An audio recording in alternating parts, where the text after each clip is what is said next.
November 2023. Please make your introduction for the record. Stephanie Zimberg, representing Police Commissioner Caban.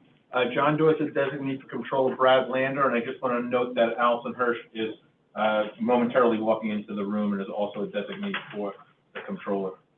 Steve Meyer, Chief Investment Officer for the Bureau of Asset Management, is an invited guest. Brian Berge, representing Mayor Eric Adams. Kevin Lee, representing Finance Commissioner Newton. Arthur Regner, PBA. Albert Acerno, PBA. Ifia Kool-Aid-Ochi, consultant from Wilshire, here by invitation of trustees. Rob Appling, Wilshire, by invitation of trustees.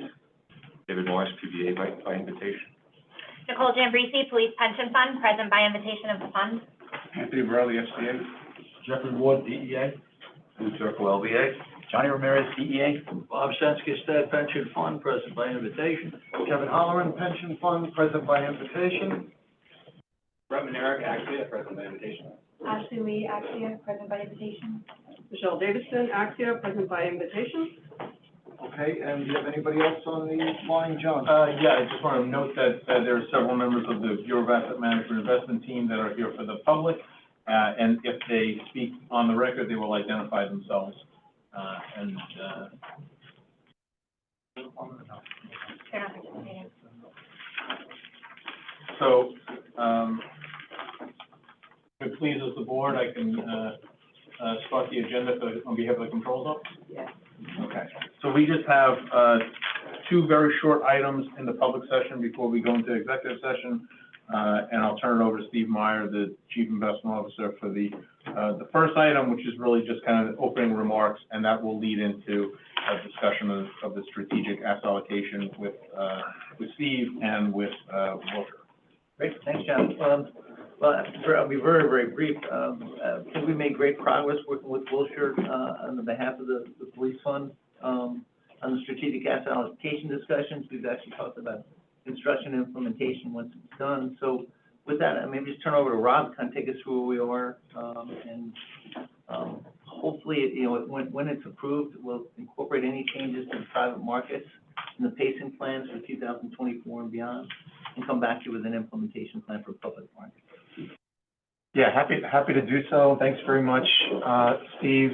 I think we had a really good discussion a month ago on the investment thesis of this, which is essentially, I'd say, a two-pronged approach.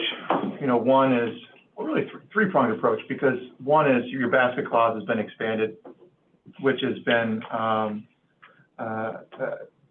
opening up the opportunity set for y'all to consider additional investments in some growth areas of the market.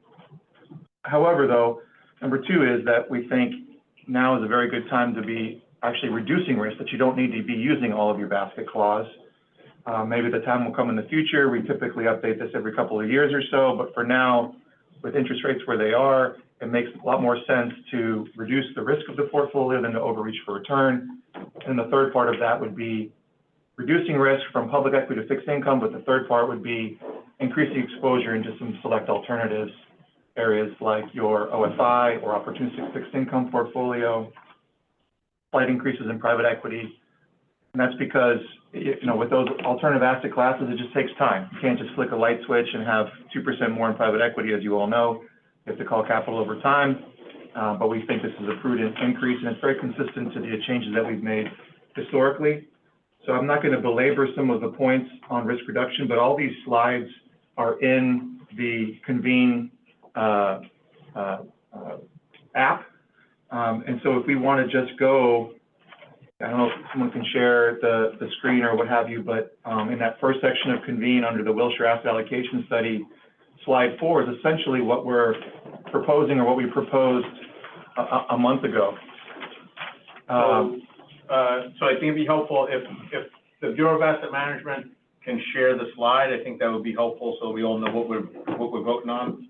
Yeah, it's Wilshire slide 4. It's titled Asset Allocation Study. Sure, John, I can do that. It's going to take me a second to pull it up. No problem. Great. Yeah, while you're doing that, just a couple of comments. One is you already have a very well-diversified portfolio. You've got exposure to all of these asset classes. This is more slight tweaks at the margin to really optimize this portfolio, improve the risk-return profile. So as we look, I would focus your comparison between your current target asset allocation policy with the base case policy there in the middle. It includes a slight decrease to your public equity assets, U.S. equity going from 30 to 26, in the international developed markets going from 8 to 6.5, and international going from 5 to 3, and a slight increase in private equity.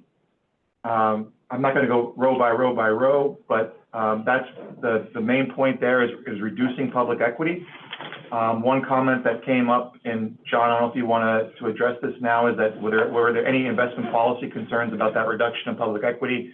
Wilshire's understanding is that's all been resolved and there won't be any sort of effect on governance going forward if these changes are made, because we're including all public and private equity going forward. So that's a very important point we wanted to make and get clarified. Yeah, and just to put that on the record, I did proceed to ask the law department to clarify what's considered an equity, and it's not just public equities, it's also public equities, private equities, a good portion of the hedge fund portfolio, all of those things, meaning that we would be way above the equity requirement. The equity requirement is currently what?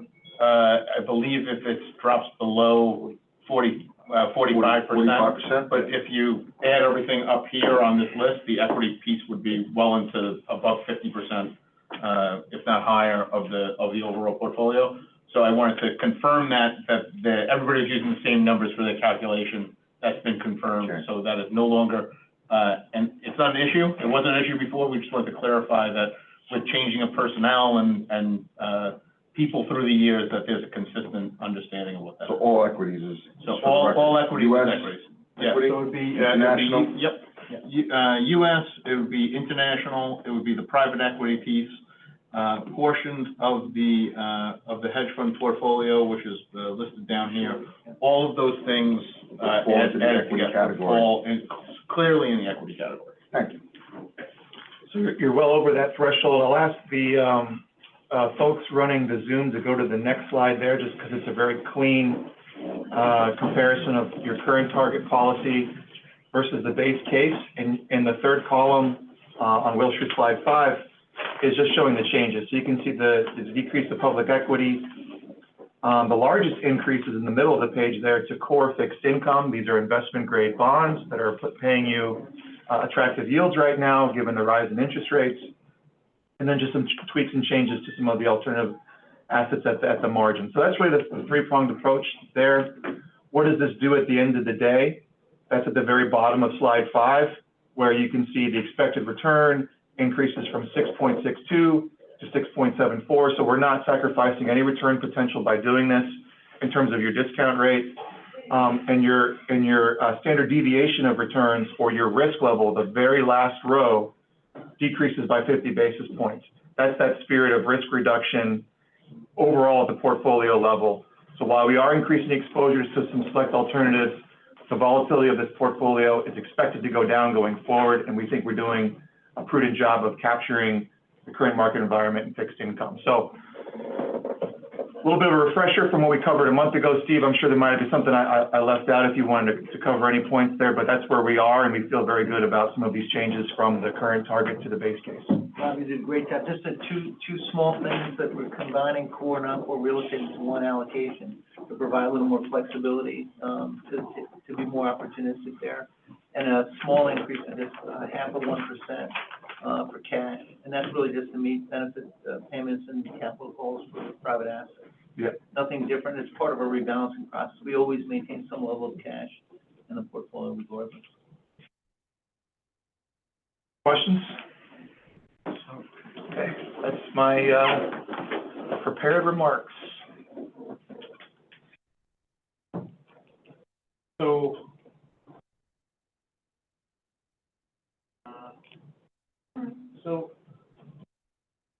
I mean, I think the comfort is if the expected return is below 7 over 10 years, that's fine as long as the 30 years at 7.4, which exceeds our 7% hurdle.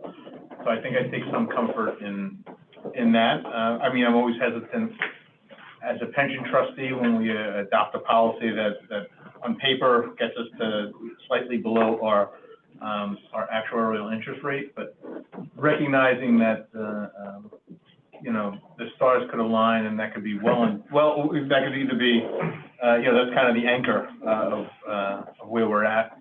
Let me, you just add a comment, I think it's a good point to make, so just so everyone's on the same page of what John is saying, the 10-year expected return for the base case portfolio is 6.74, which that's the point he's making about below 7%. One thing about that number is it's a bit conservative because we don't assume any alpha or outperformance by our active managers within that number. It's just a market beta number.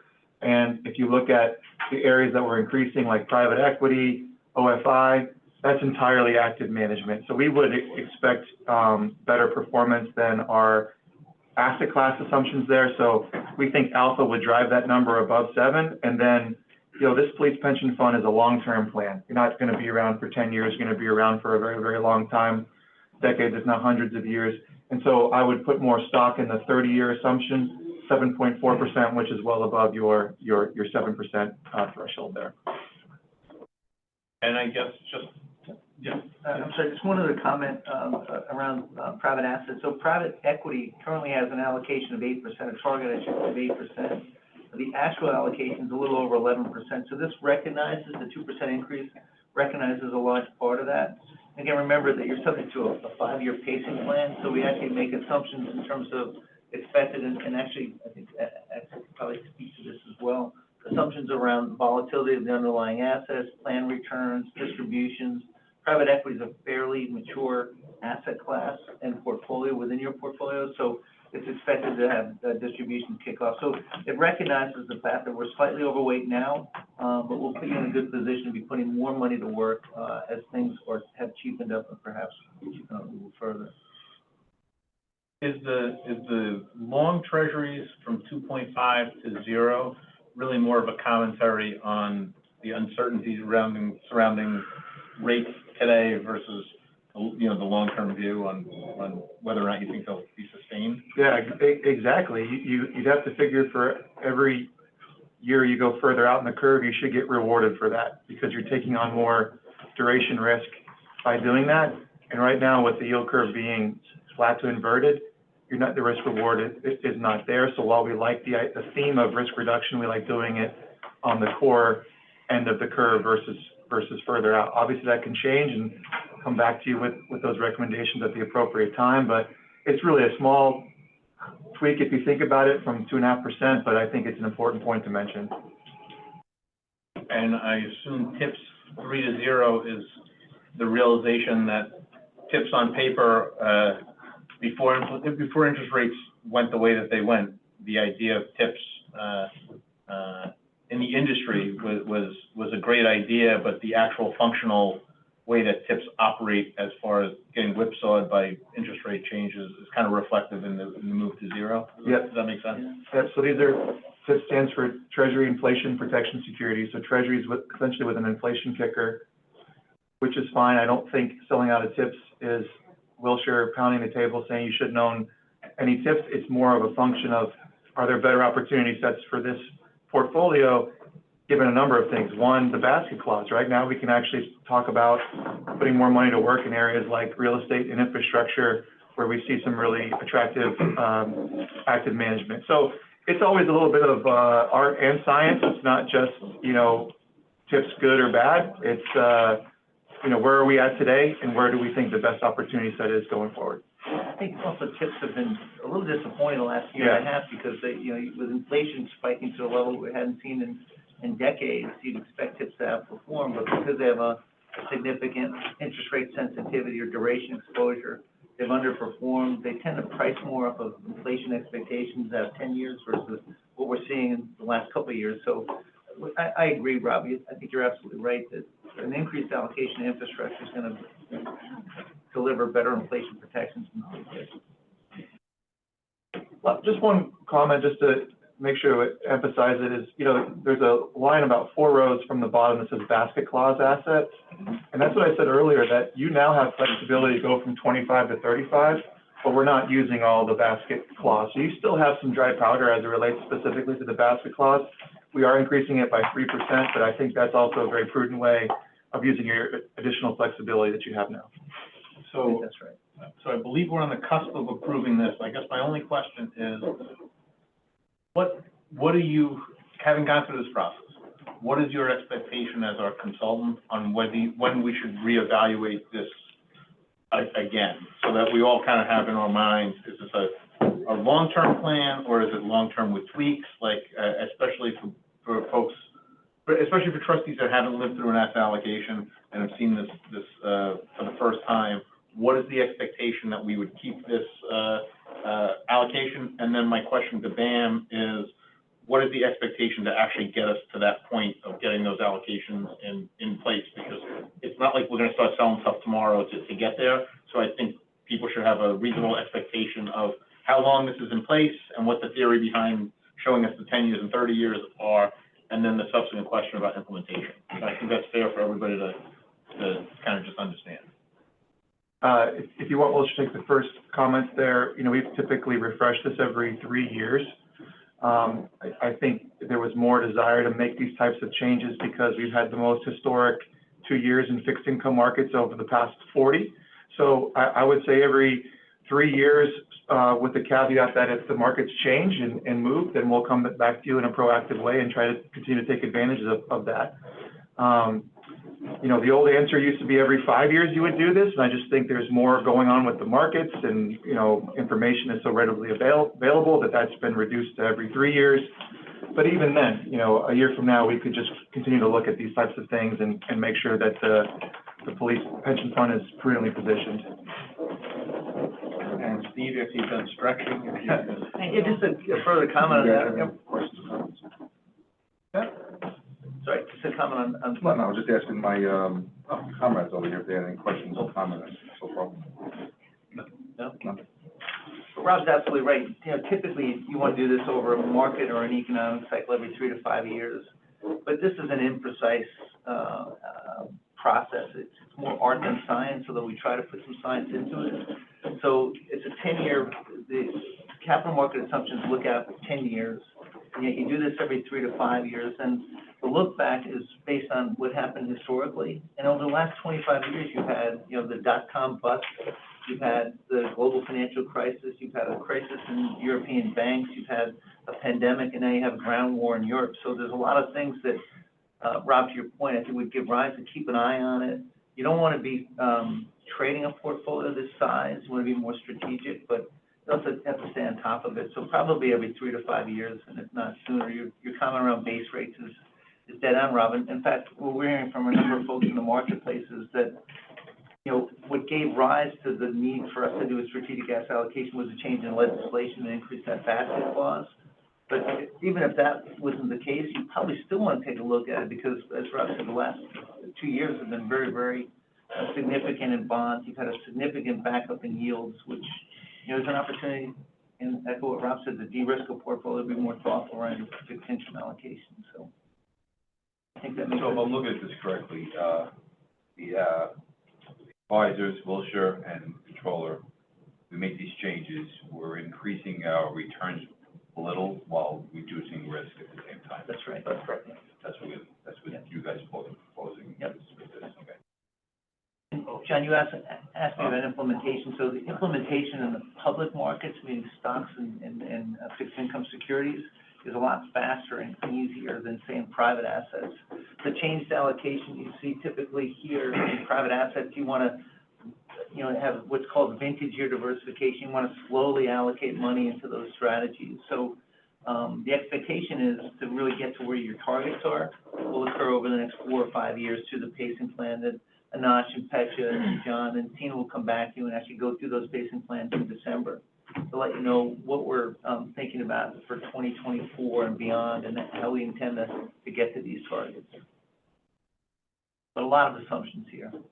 Again, it's more art than science, but it's the best we have in terms of looking back at historicals. Any questions? I know we threw a lot of jargon. I'm trying to be jargon light, but Rob did a great job presenting where I think we wound up. And I think all was percent. So is there